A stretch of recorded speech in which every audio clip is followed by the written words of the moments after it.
سختی کو برداشت کریں، خوب سختی کو برداشت کریں، غصے کو قابو کریں۔ یہ غصہ اس لیے ہے کہ ہم سے سختی برداشت نہیں ہو رہی ہے۔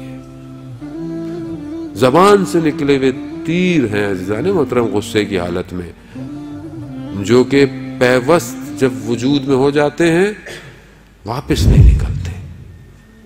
آپ غصے میں کہہ دیتے ہیں انسان، خاص طور پہ فیملی میں انسان زوجہ سے گفتگو کرتے ہوئے، کلام کرتے ہوئے کس طرح گفتگو کر بیٹھتا ہے، خوب بعد میں شرمندہ ہوتا ہے، لیکن بہرحال آپ نے اس وقت ظلم ستم جو کرنا تھا وہ کر دیا۔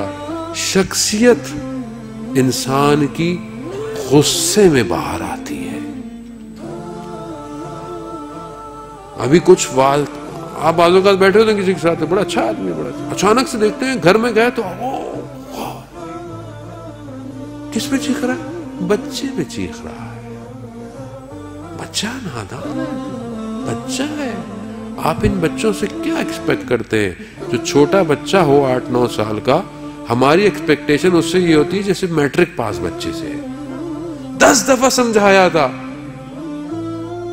مگر خدا نے آپ کو نہیں 100 دفعہ سمجھایا، اور آپ کتنی دفعہ غلطی کر رہے ہیں۔ اور اگر وہ اپنی رحمت کو ہٹا دے ایک دفعہ میں ہی، اللہ اکبر عزیزان محترم، وہ رحمت ہے۔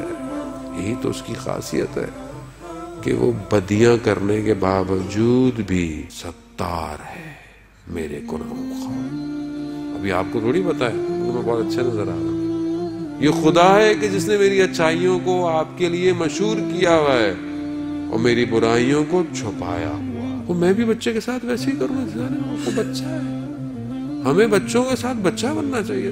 میں نے کئی بچے خاصے پڑھے لکھے لوگوں کو دیکھا، خود بھی میں آپ میں سے انہی میں شمار کرتا ہوں اپنے آپ کو، کیونکہ میری تربیت نہیں ہوئی ہوئی ہے تو میں بچے کی تربیت کرنے چلا۔ اور زوجہ کے ساتھ بھی یہی مسئلہ ہے عزیزان محترم۔ میں نے محدود ٹائم کو اپنے لیے کمال دیکھتا ہوں۔ خاموش تحمل کریں۔ بعض اوقات آپ کا تحمل آپ کی زندگی میں برکت عطا کرتا ہے۔ مادیت ہے عزیزان، ہر ایک شخص کو ٹریٹ کرے ایک ایکویشن کی طرح، کہ اس ایکویشن کو سولو کرنا ہے، نہ ڈیزولو کرنا ہے۔ سولو کریں، وہ مشکل ہو سولو کریں، بیٹھے بات کریں۔